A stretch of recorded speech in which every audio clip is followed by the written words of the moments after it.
अस्सलामुअलैकुम जी, मैं हूँ हदीजा वलायत एडवोकेट और आप देख रहे हैं मेरा YouTube channel the legal exams.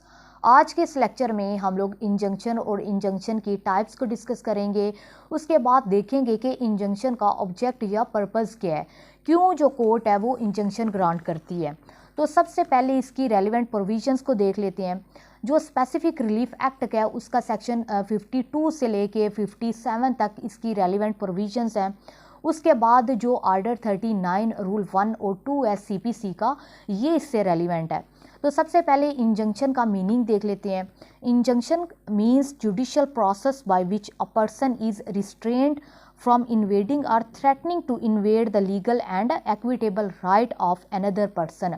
तो इंजंक्शन का मतलब क्या है? ये एक जुडिशियल प्रोसेस है जिसके थ्रू एक पर्सन को रिस्ट्रेन किया जाता है, उसको रोका जाता है कि तुम दूसरे पर्सन के लीगल राइट को इन्फ्रिंज नहीं कर सकते, उसको इन्वेड नहीं कर सकते या फिर उसको थ्रेट नहीं कर सकते। उसके बाद फॉर एग्जांपल जैसे एक पर्सन है ए की प्रॉपर्टी पे अगर नाजायज़ कब्ज़ा करना चाहता है और फिर जो ए होगा वो कोर्ट में जाके अगर टेम्परेरी इंजंक्शन की एप्लीकेशन फ़ाइल करता है और साथ परमानेंट इंजंक्शन का भी सूट फाइल करता है और कोर्ट अगर बी को रिस्ट्रेन कर देती है, उसको रोक देती है कि तुम ए की प्रॉपर्टी पे कब्ज़ा नहीं कर सकते, तो इसको इंजंक्शन कहेंगे। अब इंजंक्शन का ऑब्जेक्ट या फिर पर्पस देख लेते हैं। To protect one's right specially in respect of property. तो किसी पर्सन के लीगल राइट को, स्पेशली जो उसका राइट टू प्रॉपर्टी है, उसको प्रोटेक्ट करना है, इसका ऑब्जेक्ट है इंजंक्शन का। जैसे मैंने पहले एग्जांपल दी है कि अगर ए की प्रॉपर्टी पे बी जो है वो नाजायज़ कब्ज़ा करना चाहता है तो ए ने जाके टेम्परेरी इंजंक्शन की एप्लीकेशन फ़ाइल की और कोर्ट ने यहाँ पे ए के राइट को प्रोटेक्ट करने के लिए इंजंक्शन ग्रांट की। क्योंकि अगर इंजंक्शन ना ग्रांट की जाती तो बी जो है वो नाजायज़ कब्ज़ा कर लेता या फिर ए की प्रॉपर्टी को सेल कर देता, तो यहाँ पे फिर ए के राइट को प्रोटेक्ट करना मुश्किल हो जाता अगर इंजंक्शन ना ग्रांट की जाती। उसके बाद आगे इसकी टाइप्स आ गई। इसकी 4 टाइप्स हैं। सबसे पहले टेम्परेरी इंजंक्शन, उसके बाद परमानेंट इंजंक्शन, उसके बाद परमानेंट इंजंक्शन को परपेचुअल इंजंक्शन भी कहते हैं, उसके बाद मैंडेटरी इंजंक्शन और प्रोहिबिटरी इंजंक्शन। सबसे पहले टेम्परेरी इंजंक्शन को देख लेते हैं। इसकी जो रेलिवेंट प्रोविज़न है वो सेक्शन 53 और आर्डर 39 रूल 1 और 2 है CPC का।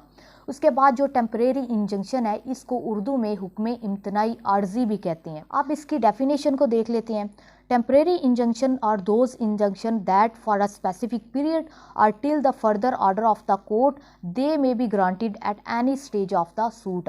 तो जब एक सिविल सूट चल रहा है उसके दौरान टेम्परेरी इंजंक्शन ग्रांट की जा सकती है और उसके बाद ये जो टेम्परेरी इंजंक्शन होती हैं ये सिर्फ़ और सिर्फ एक स्पेसिफिक टाइम पीरियड के लिए होती हैं या फिर जब तक कोर्ट का फर्दर ऑर्डर नहीं आ जाता तब तक ये ग्रांट की जाती है। फॉर एग्जांपल अगर 2 पार्टीज़ के बीच में किसी प्रॉपर्टी को लेके एक सिविल सूट चल रहा है और उन पार्टीज़ का अगर टाइटल डिस्प्यूटेड है उस सिविल सूट में, तो फिर उन दोनों पार्टीज़ में से अगर एक पार्टी उस प्रॉपर्टी पे कोई कंस्ट्रक्शन शुरू कर देती है तो जो दूसरी पार्टी होगी वो कोर्ट में टेम्परेरी इंजंक्शन की एप्लीकेशन फ़ाइल करती है और कहती है कोर्ट को कि जब तक इस केस का फ़ैसला नहीं हो जाता, कोर्ट डिक्री नहीं पास कर देती इस प्रॉपर्टी से रिलेटेड, तो दूसरी पार्टी को रिस्ट्रेन किया जाए, उसको रोका जाए कि वो इस प्रॉपर्टी पे कोई कंस्ट्रक्शन वगैरह ना करे।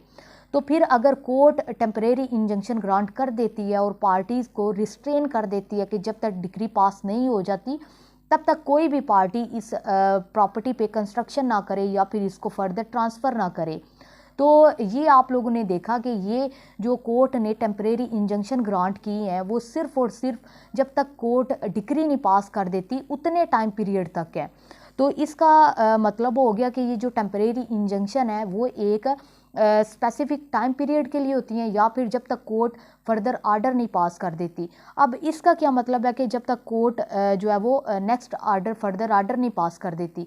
फॉर एग्जांपल अगर कोर्ट टेम्परेरी इंजंक्शन ग्रांट कर देती है दूसरी पार्टी को नोटिस किए बगैर, तो जब दूसरी पार्टी कोर्ट में पेश होती है और कोर्ट में आके दोनों पार्टीज़ फिर आर्ग्यूमेंट्स करती हैं, तो कोर्ट जब दोनों पार्टीज़ को सुनती है तो कोर्ट अगर ये समझती है कि ये जो टेम्परेरी इंजंक्शन ग्रांट की गई हैं ये बिल्कुल सही की गई हैं, मेरिट्स पे की गई हैं, तो फिर कोर्ट उस टेम्परेरी इंजंक्शन को कंफर्म कर देती है। और अगर कोर्ट को लगता है कि नहीं, जो प्लेंटिफ है, जो एप्लेंट है, उसने जो टेम्परेरी इंजंक्शन उसको ग्रांट की गई है वो सही ग्रांट नहीं की गई, तो फिर कोर्ट उसको कैंसिल भी कर सकती है। तो इसका मतलब टेम्परेरी इंजंक्शन ये जो टिल द फर्दर आर्डर है, इसका ये मतलब है। उसके बाद एक एड इंटरम स्टे भी होता है, जो कि जिस डेट पे हम लोग एप्लीकेशन फ़ाइल करते हैं टेम्परेरी इंजंक्शन की, अगर उसी डेट पे कोर्ट टेम्परेरी इंजंक्शन ग्रांट कर देती है हमें, तो उसको एड इंटरम स्टे कहते हैं। उसके बाद जो अगली इसकी टाइप है वो परमानेंट इंजंक्शन है, जिसको परपेचुअल इंजंक्शन भी कहते हैं। इसकी जो रेलिवेंट प्रोविजंस हैं वो सेक्शन 53 स्पेसिफिक रिलीफ एक्ट में ही इसको डिफ़ाइन किया गया, परपेचुअल इंजंक्शन को। इसको परमानेंट इंजंक्शन भी कहते हैं।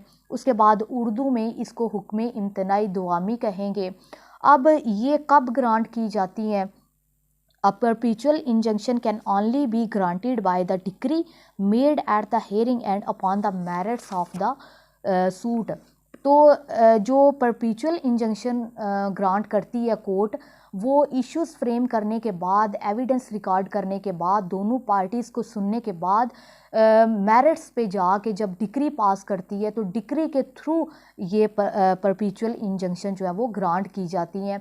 ये इसमें हमेशा के लिए दूसरी पार्टी को रिस्ट्रेन कर दिया जाता है, रोक दिया जाता है कि तुम दूसरी पर्सन की प्रॉपर्टी में इंटरफेरेंस नहीं कर सकते, उसको ट्रांसफ़र नहीं कर सकते, या फिर कोई भी कंस्ट्रक्शन वगैरह नहीं कर सकते।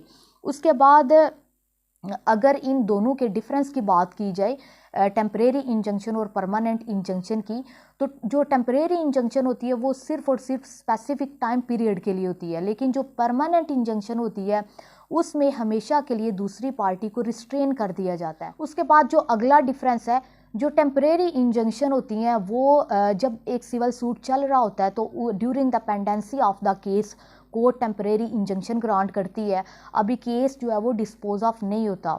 लेकिन जो परमानेंट इंजंक्शन है उसमें केस कम्प्लीटली तौर पे डिस्पोज ऑफ हो जाता है और डिक्री के थ्रू जो है वो परमानेंट इंजंक्शन ग्रांट की जाती हैं। उसके बाद जो अगला डिफरेंस है, जो टेम्परेरी इंजंक्शन है वो जनरली हर सिविल सूट में ग्रांट की जाती हैं अगर पार्टी टेम्परेरी इंजंक्शन की एप्लीकेशन फ़ाइल करती है तो।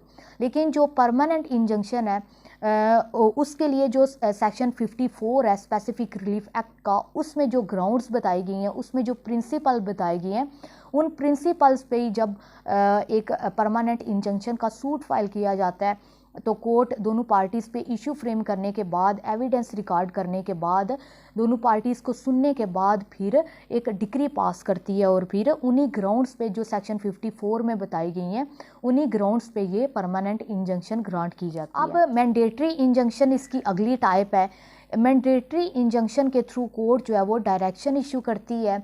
ये मैंडेटरी इंजंक्शन तब ग्रांट की जाती हैं जब एक पार्टी जो है वो ऑलरेडी कोई इलीगल या अनऑथराइज्ड एक्ट कर चुकी हो, तो उस इलीगल या अनऑथराइज्ड एक्ट को अनडू करने के लिए ये मैंडेटरी इंजंक्शन जो है वो ग्रांट की जाती हैं। फॉर एग्जांपल, अगर एक पर्सन है ए, वो कुछ अरसे के लिए आउट ऑफ कंट्री जाता है और उसकी प्रॉपर्टी पे बी जो है वो इलीगली कंस्ट्रक्शन करके वहाँ पे बिल्डिंग बना लेता है। अब वो जब ए वापस आता है तो वो कोर्ट में जाएगा और जाके मैंडेटरी इंजंक्शन का अगर सूट फाइल करता है और कोर्ट को कहता है कि इस जो इसने कंस्ट्रक्शन की है इसको रिमूव किया जाए, तो कोर्ट अगर उसको मैंडेटरी इंजंक्शन ग्रांट कर देती है, कोर्ट अगर आर्डर पास कर देती है कि जो बी ने इलीगली यहाँ पे कंस्ट्रक्शन की है, बिल्डिंग बनाई है, इसको गिराया जाए, तो इसको मैंडेटरी इंजंक्शन कहेंगे।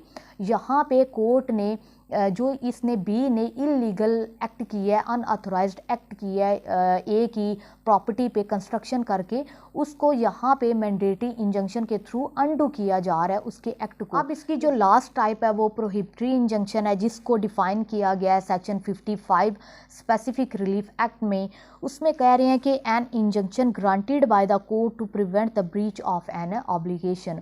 तो जब एक पर्सन उसकी अगर कोई ऑब्लिगेशन बन रही है, कोई उसकी ड्यूटी है और वो उसको अगर ब्रीच करता है तो उसको रोकने के लिए फिर कोर्ट प्रोहिबिटरी इंजंक्शन ग्रांट करती है। ये इंजंक्शन और इंजंक्शन की टाइप्स थी। आई होप आप लोगों को ये लेक्चर पसंद आया है। इसके बाद मैं हर टाइप पे एक डिटेल्ड लेक्चर रिकॉर्ड करूँगी। Thank you so much.